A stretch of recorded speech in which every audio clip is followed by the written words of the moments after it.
इसलिए गोधूली की बेला में खाना नहीं, सोना नहीं और पढ़ना नहीं। बाल वृद्ध रोगी को समान। अब रोगी आदमी हैं, उनको दवाई खाना है, उनको नहीं रोका गया। बच्चा गोधूली में सो रहा है, बहुत छोटा है, उसके लिए भी छूट है। अति कोई बुजुर्ग हैं, उनको भी छूट है। बाकी स्वस्थ व्यक्ति को गोधूली की वेला में खाने सोने से बचने का प्रयास करना चाहिए। भगवान ने कहा तुझे मैं मारूंगा, क्योंकि न दिन है, न रात है, न सुबह है, न शाम है।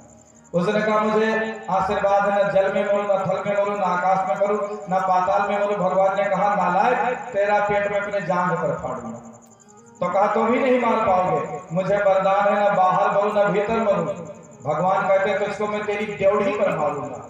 तो घर की जो ड्योढ़ी होती है ये ना बाहर में है ना भीतर में। इसलिए ध्यान दीजिए हमारी माता बहनों को। सिमरियावा गांव तो बहुत बढ़िया है, बहुत गांव में हमने तो देखा है देवी जी 2-2 घंटा दरवाजा पकड़े खड़ी रहती हैं ड्योढ़ी पर। कौन आया कौन गया, अच्छा नहीं। ड्योढ़ी पर अधिक देर तक खड़े नहीं रहना चाहिए, या तो इस बार या तो उस बार। तो भगवान कहते हैं तुमको मैं ड्योढ़ी पर मारूंगा। उसने कहा मुझे वरदान है कि साल के 12 महीने में किसी महीने में न मरूं। तो भगवान ने कहा दुष्ट तुझको मारने के लिए ही हमने 13वां महीना बनाया। अब बताओ वो 13वां महीना कौन सा है भाई बहनों? मलमास, पुरुषोत्तम मास। भगवान ने कहा तुझे मारने के लिए हमने 13वां महीना रच दिया। हिरण्यकश्यप बोला अच्छा, यदि मुझे पता होता तो 13 महीना मांग लेता, फिर भी न मार पाओगे, क्योंकि मुझे वरदान है कि ब्रह्मा के द्वारा रचित किसी प्राणी से मेरी मौत न हो। भगवान ने कहा ब्रह्मा मुझे थोड़ी बनाता है, मैं ब्रह्मा को बनाता हूं। अब तो दुखी हो गया है, भागने का प्रयास करता है। भगवान ने इसको दबाया और पेट फाड़ कर पंतड़ियां निकालकर कंठ में डाल कर दिया। देवताओं ने जय जयकार किया, पर नरसिंह भगवान का क्रोध तो अति बढ़ता गया। देवता परेशान, अगर प्रभु क्रोधित हो गए तो सृष्टि को कौन बचाएगा।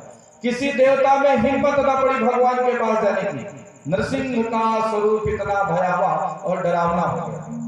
तो देवताओं ने विचार किया कि आदमी को बहुत गुस्सा आवे तो सारा गुस्सा टेम्परेचर डाउन करने का ये कोई उपाय है। श्रीमती जी सामने होए तो अच्छे की हैकड़ी नजर में आ जाती है, इसलिए इनकी पत्नी बुलाओ।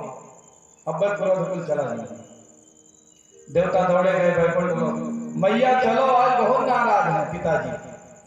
अब लक्ष्मी मैया आई, दूरी से देखी कि ऐसा तो रूप कभी बनाया नहीं था। थोड़ी जैसे करीब में गई, नरसिंह भगवान ऐसे गुर्राए हैं कि वहां भागी, दूसरे श्वास वैकुंठ में। ब्रह्मा जी ने सोचा अब तो अनर्थ हो जाएगा, यदि कोप न शांत हो। तब प्रहलाद को आगे किया। प्रहलाद को भगवान ने गोदी में बिठा लिया, मस्तक चाटने लगे। प्रहलाद रोने लगे। भगवान ने कहा बेटा चिंता मत करो, आज तुमको जो कहना है कहो, जो मांगना है मांगो। प्रहलाद कहते हैं प्रभु यदि आप देने की इच्छा रखते हैं तो यही दे दो, मेरे मन में कुछ मांगने की इच्छा न हो। लेकिन मुझे यही कहना है कि संतान का प्रथम कर्तव्य है अपने माता पिता का सेवा करना। पर मैं संसार का कितना अभागा संतान हुआ कि मैं अपने बाप के मौत का कारण बना। इसलिए प्रभु बस इतनी कृपा कर दो कि हमारे पिता की दुर्दशा नरक में न हो।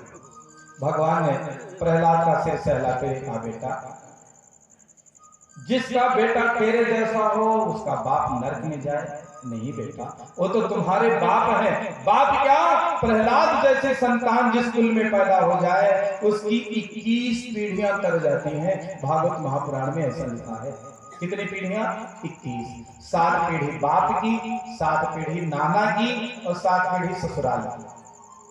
तो आशीर्वाद दिया है प्रहलाद का राज्याभिषेक करके नरसिंह भगवान वहां से अंतर्धान हो गए। बोले वृंदावन बिहारी लाल की जय। अब हम अष्टम स्कंद में प्रवेश करेंगे। कार्यक्रम ठीक 10 बजे तक संपन्न हो जाएगा, इसलिए सब लोग उपस्थिति बनाए रखेंगे। हमारे पड़ोसी श्रीमान जयप्रकाश पांडे जी का बहुत बहुत अभिनंदन, स्वागत है। भाई बहनों मैं आप सभी को प्रार्थना कर रहा था कि अब हम 8वें स्कंध में प्रवेश कर रहे हैं। भागवत महापुराण में कितने स्कंध हैं? 12, जिसमें हमने 7 स्कंधों की कथा पूरी कर ली। अब 8वें स्कंध में प्रवेश करते हैं। 8वें स्कंध में मनमंत्रों की कथा की है। जब चारों युग एक एक हजार साल बीतते हैं तब ब्रह्मा जी का एक दिन होता है। ध्यान दीजिए, कलयुग में 4,32,000 साल, इसका दोना द्वापर में, 3 गुना त्रेता में, 4 गुना सतयुग में। जब चारों युग एक एक हजार साल बीतते हैं तब ब्रह्मा जी का कितना दिन? एक दिन। ब्रह्मा के एक दिन में 14 मनवंतर होते हैं। कितने मनवंतर भाई बहनों? 14। इस समय विष्णु नाभि कमलोद्भूत ब्रह्मा है। ब्रह्मा के आयु का द्वितीय प्रारंभ चल रहा है। ये श्वेत बाराह कल्प है। कौन सा कल्प? श्वेत बाराह कल्प। ये महाराज इसमें भगवान का 12 अवतार हुआ था, इसलिए इसका नाम पड़ा है श्वेत बाराह कल्प। जब भगवान रसातल से धरती माता को ऊपर लेकर आए थे, ये 7वां मनवंतर चल रहा है। इसका नाम है वैवस्वत मनवंतर। इस कल्प में 71 से ज्यादा चतुर्युगी बीत चुकी है। 71 से ज्यादा चतुर्युगी माने सतयुग, त्रेता युग, द्वापर युग, कलयुग, इसको चतुर्युगी कहते हैं। इस मनवंतर में भी 27 चतुर्युगी बीत चुकी हैं, 28वीं चल रही है। पंडित जी लोग जब पूजा कराते हैं तो इस सबका उच्चारण करते हैं संकल्प में, ओम हरे ओम विष्णु श्रीमद्भगवतो महापुरुष विष्णुराज्ञा प्रवर्तमानस्य अद्य श्री ब्राह्मण द्वितीये परार्धे श्री श्वेत बाराह कल्पे वैवस्वत मनवंतरे अष्टाविंशत्ययुगे कलयुगे प्रथम चरणे जम्बूद्वीपे भारतवर्षे भरतखंडे आर्यावर्त देशांतर्गते बहराइच जनपद अंतर्गते सेमरिया ग्रामे। यहाँ पढ़ेंगे तो इससे पढ़ेंगे। तो इसकी कथा किसमें है? अष्टम स्कंद में। कहते हैं कि सबसे पहले मनु हुए स्वयंभू मनु, दूसरे हुए स्वारुचिस मनु, तृतीय हुए उत्तम मनु, चौथे हुए महाराज तामस मनु, जिनमें भगवान का हरि अवतार हुआ और गजेंद्र का उद्धार ग्रास। एक बार की बात है, बहुत टेंशन बढ़ गया देवता और दैत्यों में, तो भगवान ने देवता दैत्यों का टेंशन दूर करने के लिए कहा समुद्र मंथन करें, साथ में काम करेंगे तो थोड़ा टेंशन कम हो जाएगा। अब भाई प्रोजेक्ट बड़ा है तो पार्टनरशिप के बिना काम कैसे होगा? कोई छोटा काम हो तो कर ले आदमी, पर बड़े प्रोजेक्ट में तो पार्टनरशिप करनी पड़ेगी। तो पार्टनरशिप किसको करवाया? देवताओं का दैत्यों से। मथानी बना मंदराचल पर्वत, रस्सी बना बासुकी नाग, देवता दैत्यों को लगा दिया भगवान ने कि जाओ मथो, समुद्र से अमृत निकलेगा, अमृत पियोगे सब, दिव्य हो जाओगे। देवताओं को कहा कि तुमको जो ना करना होगा वही करने को कहना। अच्छा, अब दैत्यों की बुद्धि उल्टी। देवताओं ने कहा कि देखो हम सांप का मुंह पकड़ेंगे। देवताओं ने कहा मुंह पकड़ेंगे, पूछ छुटिया हो। दैत्यों ने कहा जब तो क्या हम छुटिया पकड़ेंगे? तुम्हें पकड़ो, हम मुंह पकड़ेंगे। तो दैत्यों ने मुंह पकड़ा, सांप भी सुगले बहुत ऐसे मरते हैं। जैसे लपेटा बासुकी नाग को मंथन शुरू हुआ, धंसने लगा मंदराचल पर्वत पहाड़ में। तब नारायण ने कच्छप रूप धारण करके पहाड़ को रोका, मंथन शुरू हो गया। मथा समुद्र इसलिए था कि अमृत निकलेगा, लेकिन निकला क्या? निकला जहर। हम लोग भी मथते हैं, मेहनत करते हैं, जीवन में परिश्रम करते हैं कि सुख मिलेगा, परिणाम दुख का होता है। तो क्या करें? घबरा जाए, छोड़ के भाग जाए? मंजिल मिले ना मिले ये मुकद्दर की बात है, हम कोशिश ही ना करें ये गलत बात है। एक बार कोशिश करने पर अगर सही परिणाम ना आवे तो हिम्मत हार के मत बैठ जाओ, दोबारा परिश्रम करो। क्योंकि असफलता केवल यह बताना चाहती है कि सफलता के लिए प्रयास में थोड़ी कसर रह गई, अब की बार हम और मेहनत करेंगे और सफल हो जाएंगे। असफलता किस नाम की चिड़िया का नाम है? इसलिए आई कैन नॉट नहीं, आई कैन, मैं सब कर सकता हूँ। आदमी मेहनत करे तो क्या नहीं कर सकता है। इसलिए हिम्मत मत हारो। अरे बात समझ लो कि देह से जिस दिन प्राण निकला उस दिन तो मर गए, और जिस दिन आत्मविश्वास मर गया तो मरने से पहले मर गए। इसलिए वो आदमी रोज पग पग मरता है जिसकी उम्मीदें मर गई, जिसकी संभावनाएं मर गई, जिसकी इच्छा मर गई, जिसकी जिज्ञासा मर गई। इसलिए कितना दुख आवे, कितनी विपरीतता आवे, कितनी विषमता आवे, परिस्थितियां कितनी भी प्रतिकूल क्यों ना हो, आशा का दीप सदैव जलाए रखिए। किसी काम में असफल हो जाओ तो अपने आप को फेल मत समझ लो, हारा हुआ मत समझिए, दोबारा प्रयास करिए और फिर उससे बड़ी भी जीत प्राप्त करी जा सकती है। आदमी हिम्मत न हारे। इसलिए संग्राम जिंदगी है, लड़ना इसे पड़ेगा। जो लड़ नहीं सकेगा वो आगे नहीं बढ़ेगा। परिणाम में दुख मिला, जहर। अब जहर मिला तो हलचल मच गई, जहर कोई कहाँ लेना चाहता है। माला पहनना हो, फोटो खिंचवाना हो तो सब आगे आ गया, पर बदनामी की बात आएगी, घाटा सहने की बात आएगी तो सब भागे, सब दैत्य भागे। अब विष कौन पचावे। दौड़े दौड़े शंकर जी के पास गए, भोले बाबा पूरी दिशा में अंधेरा छा रहा है, अभी सृष्टि नष्ट हो जाएगी, जहर पी लो। हजारों टन जहर निकला। शंकर जी ने कहा ठीक है बच्चा, जहर पिलाने आए हो तो अच्छा पिलाए नहीं, ठीक है पी लूंगा, लेकिन पहले अपनी पत्नी से पूछ ले।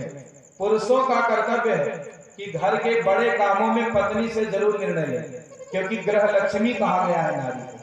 पैसा चाहे जितना कमाओ, लेकिन कैशियर पत्नी को ही बनाओ, लक्ष्मी जी रुकेंगी। ज्यादातर लोगों की शिकायत है पंडित जी कमाते बहुत है, टिकता नहीं, काहे टिकी, पत्नी को कभी देखने नहीं देते हो, पैसा सब गिन के रखते हो, देखो 500 का गायब है तो झगड़ा कर लेते हो। इसलिए पत्नी को उतने प्रसन्नता है, उसको कैसे बनाए रखो। इसलिए पुरुष को चाहिए जितना खर्चा हो उतना ले लो, बाकी सब जिम्मेदारी पत्नी को दे दो। आप आश्चर्य करेंगे, धन टिकेगा भी, घर में वृद्धि भी होगी। और एक बात समझ लीजिए कि पुरुष कमाए भले ही, लेकिन घर की गरीबी, घर का अभाव वो स्त्री के भाग्य से ही खत्म होता है। इसलिए नारी को ग्रह लक्ष्मी कहा गया है। विवाह के 7 वचन में एक वचन ये भी है जो पुरुष दोहराता है, जिनका विवाह हो गया है, याद होगा उनको तो याद होगा कि आज से ग्रह लक्ष्मी का महान अधिकार सौंपता हूं। अब ब्याह तो कहो ग्रह लक्ष्मी बनाई है और पैसा सब अपने धरे रहा था, इसलिए गृहिणी को कैशियर बनावे तो बात बने। बड़े कामों में पत्नी से राय परामर्श जरूर लेना चाहिए। जाकर के जैसे शंकर जी ने पार्वती मैया से कहा कि सब कह रहे हैं जहर पी लूं, पिए, बोलो। ये जगह हमने कथा में पूछा देवियों से कि तुम्हारे हस्बैंड पूछे तब कहना तो खरीद के दे दी, उनका तो जीव जा रहे हैं मेहमान।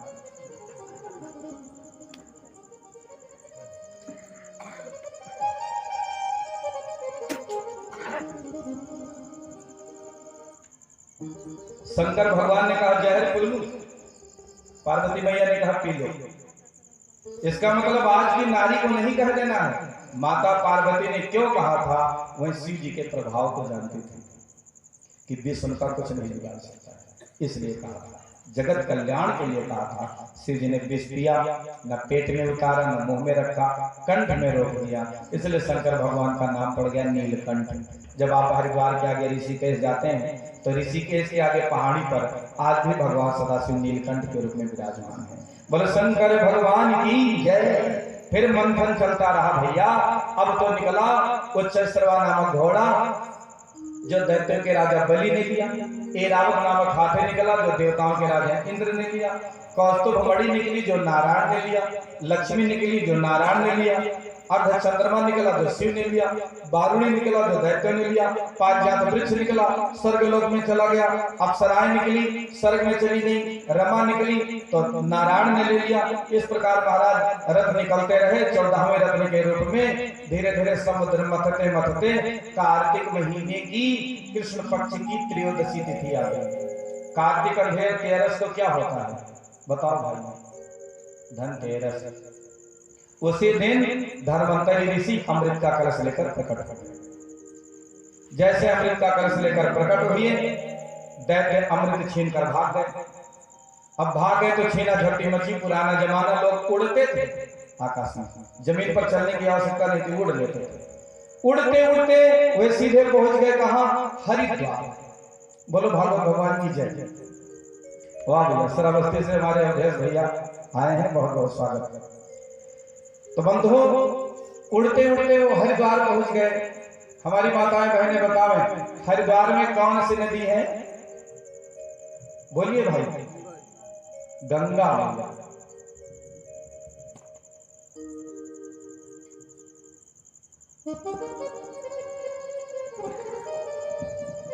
हरिद्वार में गंगा मैया। अब दैत्य गंगा नदी के ऊपर छीना झपटी कर रहे हैं। अमृत कलश तो किसी को मिला नहीं, छलक गया। अमृत छलका तो गंगा नदी में गिरा। जब अमृत हरिद्वार का छलक के गंगा में गिरा, उस समय सूर्य चंद्र मेष राशि में भ्रमण कर रहे थे, बृहस्पति कुंभ राशि में भ्रमण कर रहे थे। ये योग 12 साल में एक बार आता है। तभी से हरिद्वार में हर 12 साल पर महाकुंभ लगता है। वहां से उड़े, पहुंच गए त्रिवेणी संगम प्रयागराज। प्रयागराज में छीना झपटी हो रहा है। अब की छल का अमृत जाकर त्रिवेणी में गिरा, और जब गिरा तो बृहस्पति वृष राशि पर, सूर्य और चंद्र मकर राशि पर भ्रमण कर रहे थे। यह योग भी 12 साल में एक बार आता है। तो दूसरा महाकुंभ कहाँ लगता है? प्रयागराज। फिर उड़े अमृत लेकर उज्जैन पहुंच गए, महाराष्ट्र सॉरी उज्जैन मध्य प्रदेश में। मध्य प्रदेश में शिप्रा नदी के ऊपर छीना झपटी हुआ। तीसरी बार अमृत छलका और शिप्रा नदी में गिरा। जब शिप्रा नदी में गिरा तो बृहस्पति सिंह राशि में, सूर्य मेष, चंद्र तुला राशि में भ्रमण कर रहे थे। तो तीसरा महाकुंभ मध्य प्रदेश के शिप्रा नदी उज्जैन में लगने लगा। उसको सिंहस्थ पर्व कहते हैं। भगवान सदाशिव के 12 ज्योतिर्लिंगों में एक ज्योतिर्लिंग जहां विराजमान है, कहां? अवंतिकापुर उज्जैन में, महाकाल नाम से। बोले गणपति महाकाल की जय। अब की उड़े पहुंच गए महाराष्ट्र। महाराष्ट्र में एक जिला है नासिक। नासिक उसका इसलिए नाम है क्योंकि त्रेता युग में लक्ष्मण जी ने रावण की बहन की नाक वहीं काटी थी। कहां? महाराष्ट्र के नासिक में। नासिक माने नाक, इसलिए उसका नाम पड़ा नासिक। नासिक में गोदावरी नदी है। भगवान शिव के 12 ज्योतिर्लिंग में ज्योतिर्लिंग भी है त्र्यंबकेश्वर महादेव। तो गोदावरी नदी में चौथी बार अमृत छलका। उस समय बृहस्पति, सूर्य, चंद्र ये सिंह राशि में भ्रमण कर रहे थे। ये स्थिति भी 12 साल में एक बार आती है। तो वहां कुंभ लगने लगा। इसलिए हमारे विद्यार्थी लोग भी ध्यान दें। अब कंपटीशन परीक्षाओं में भी आने लगा है कि कुंभ कहां कहां लगता है, कितनी जगह लगता है। कुंभ कितनी जगह? 4 बार। महाकुंभ का पर्व 4 जगह लगता है, 12 साल में एक बार। सबका समय अलग अलग है। कौन ग्रह किस स्थिति में कहां होता है, हमने आपको निवेदन किया। हरिद्वार, प्रयागराज, उज्जैन और नासिक, 4 जगह महाकुंभ लगता है। झगड़ा झंझट होता रहा। तब तक नारद जी आ गए। नारद जी के सुलह समझौता कराने पर भगवान नारायण से मोहिनी रूप बनाकर आ गए। दैत्यों ने कहा, ऐ देवी आओ, अमृत हमारा जो झगड़ा निपटाए गए। तो मोहिनी रूप धारण के भगवान कहते हैं अनजान स्त्री पर भरोसा नहीं करना चाहिए। इनका विश्वास और बढ़ गया कि अगर इनके मन में छल होता तो ऐसे थोड़ी कहते। कहा लो हमको विश्वास बांट दो। तो मोहिनी रूप धारण करके नारायण ने दैत्यों को कहा तुम अपनी लाइन इधर बनाओ, देवताओं को कहा तुम इधर बैठो, बैठ गए। फिर दैत्यों से कहा भी इंतजार करो, देवताओं को पिलाऊंगी अमृत पहले। दैत्यों ने कहा नहीं, पहले हम पिएंगे। तो मोहिनी रूप धारण के भगवान कहते हैं कि सुनो दैत्यों, ऊपर वाला अमृत पतला है, गाढ़ माल तो नीचे है। गाढ़ा तुमको पीना, पतला इनको पीने दो। पिलाना शुरू कर दिया। एक राक्षस बड़ा होशियार था जिसका नाम था स्वरभानु। रूप बदलकर सूर्य चंद्र के बीच में बैठ गए और जैसे उसने अंजलि भर के पिया अमृत, तुरंत सूर्य चंद्र ने कहा महाराज ये तो दैत्य है। तुरंत प्रभु ने मोहिनी रूप छोड़ा और सुसंग चक्रम सगरीट कुंडलम सफेद वस्त्रम सरसिरुहक्षणम चतुर्भुज स्वरूप धारण कर लिया। सुदर्शन चक्र छोड़ा, चक्र ने जाकर के स्वरभानु दैत्य का मस्तक काट दिया। अमृत पीने के कारण मरा नहीं, इसलिए सिर का नाम पड़ गया राहु और धड़ का नाम पड़ गया केतु। उसने कहा अच्छा सूर्य चंद्र, इसका बदला मैं तुम्हें लूंगा। भूगोल पढ़ने वाले विद्यार्थी जानते हैं तभी से ग्रहण लगने लगा, सूर्य और चंद्र ग्रहण। सूर्य ग्रहण कब लगता है?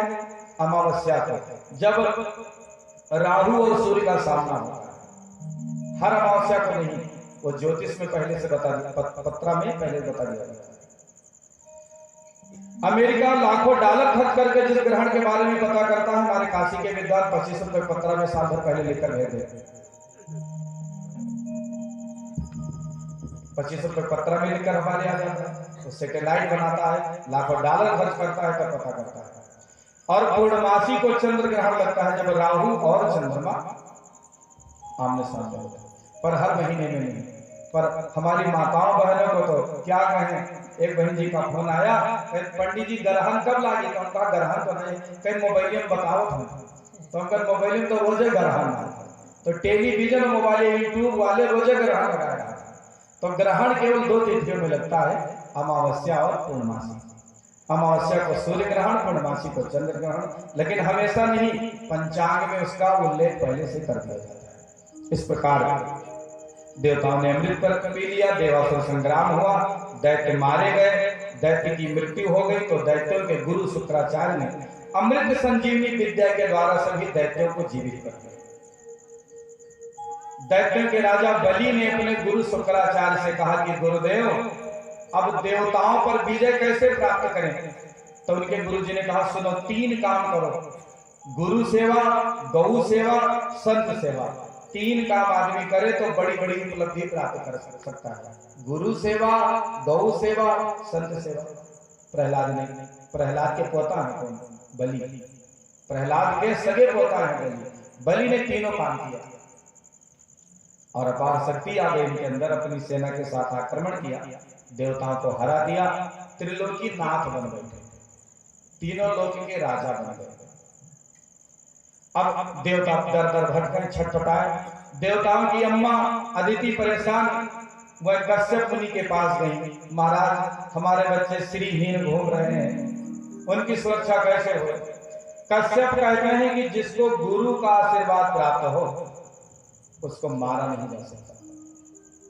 इस समय बलि के बस में सब कुछ है, तो कोई दूसरा उपाय, कोई ऐसा संतान हो जो छल बल से हमारी संतान की कोई संपत्ति ला दे। तब कश्यप मुनि ने बताया है कि देवी पयोव्रत करो। ध्यान दीजिए, यदि आपके नातेदारी, रिश्तेदारी, पटीदारी में कोई ऐसा है जिनके विवाह के कई साल हो गए, बच्चा नहीं हो रहा है, दवाई कराने पर भी डॉक्टरों ने कहा कि अब भगवान की मर्जी, क्योंकि जहां मेडिकल हारता है वहां से भगवान की कृपा शुरू होती है। हमने 10 लोगों पर प्रयोग किया है जिनके विवाह के 15-15 साल हो गए थे, संतान न थे और हुआ, अपने बल पर नहीं, भगवान के बल पर। पयोव्रत में ऐसी शक्ति है, इसलिए आपके जान पहचान में यदि ऐसा कोई है, दुखिया जिसके संतान नहीं है, विवाह के कई साल हो गए, दवाई कराने पर भी लाभ नहीं हो रहा है, उनको सूचित करें, उनको बतावें और ये व्रत करावें। आपके परिचय में कोई हो, सवेरे पूजा में हवन होती है, यहाँ लाइए, उनको विधि समझाई जाएगी। फाल्गुन महीने की उजेर पाक शुक्ल पक्ष की परिवा से द्वादशी तक यह व्रत किया जाता है। इसका नाम है पयोव्रत, जिसमें व्रत करने वाली माँ को 12 दिन तक गाय का दूध पीकर रहना रहता है। बहुत सरल व्रत है, जिन्होंने किया है कोई कमजोरी नहीं आएगी, सेहत और बढ़िया हो जाएगी। तो 12 दिन की पूजा होती है, त्रयोदशी को उसकी पूर्णा होती है। बहुत सुंदर व्रत है, गर्भ की शुद्धि हो जाती है एक प्रकार से। तो जिनके घर में संतान नहीं है उनको पयोव्रत जरूर करना चाहिए। कश्यप मुनि ने माता अदिति को पयोव्रत की विधि बताई है, तो उन्होंने पयोव्रत किया है। भगवान प्रसन्न होकर के दर्शन देते हैं, मैया वरदान मांगो। तो उन्होंने कहा कि प्रभु, आप हमारे घर पुत्र रूप में आकर के हमारे संतान देवताओं की संपत्ति वापस ला कर दें। भगवान ने तथास्तु किया। समय बीता, माता अदिति का गर्भ धारण हुआ। भादव का महीना आया, शुक्ल पक्ष, द्वादशी तिथि, ठीक दिन के 12 बजे अभिजित मुहूर्त में भगवान नारायण स्वयं माता अदिति के पास वामन रूप में प्रकट हो गए। बोले वामन भगवान की जय। सविता देवता ने गायत्री मंत्र का उपदेश दिया, बृहस्पति ने जनेऊ संस्कार कराया, कश्यप ऋषि ने मेखला पहनाई, इंद्र ने दंडा दिया, माता अदिति ने कौपीन पहनाया, आकाश ने छतरी दिया, ब्रह्मा जी ने कमंडल दिया, सप्तऋषियों ने कुशा दिया, सरस्वती जी ने रुद्राक्ष माला दी, कुबेर ने भिक्षा पात्र दिया और माता उमा ने भिक्षा दी। जिनका जनेऊ हो गया है उनको पता है कि जब जनेऊ होता है तो भीख ही पड़ती है। भवते भिक्षां देहि भवान भिक्षां देहि। अब वामन भीख मांग मांग कर गुरु जी को दे रहे हैं। गुरु जी ने कहा, सुनो चेला राम, अगर गुरु को प्रसन्न करना है तो बलि के पास जाओ और तीनों लोक की संपत्ति मांग कर ला कर दो। अब चेला चल पड़ा। इधर तो वामन चले बलि के पास, उधर बलि ने कहा, गुरु जी ये फर्जी डिग्री पर इंद्र बनाए बैठा दियो। जौने दिन जांच कमेटी बैठी और चेक हो गया, फर्जी डिग्री निकली, वही दिन तो जेल जावे अलग सब छूट गई। तब गुरु जी ने कहा, सुनो, जब तक जांच कमेटी बैठे तब तक एडमिशन कराए, डिग्री नहीं दो।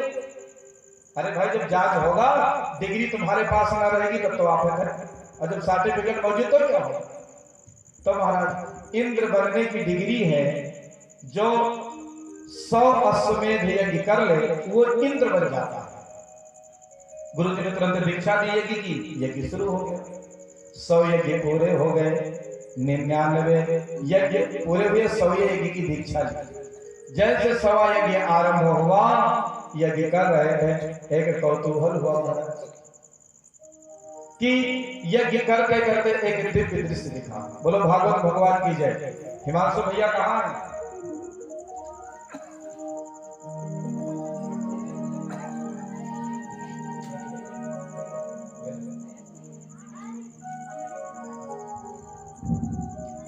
राजा बलि ने देखा कि उनके यज्ञशाला के बाहर कोई दिव्य रूपधारी बालक पहुंच गया। एक ही भाव है क्या? बामन का वेश बनाए हरि राजा बलि के आए, बामन का वेश बनाए हरि राजा बलि के आए, बामन का वेश बनाए हरि राजा बलि के आए, बामन का वेश बनाए हरि राजा बलि के आए।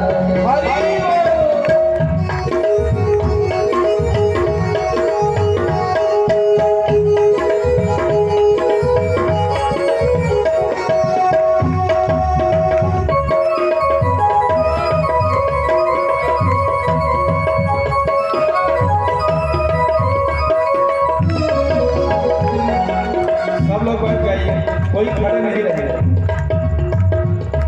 कृपया सब लोग बैठ जाए, कार्यकर्ता बंधु भी बैठ जाए, सब लोग आसन ग्रहण कर लीजिए। हिमांशु भैया आप भी बैठ बैठ।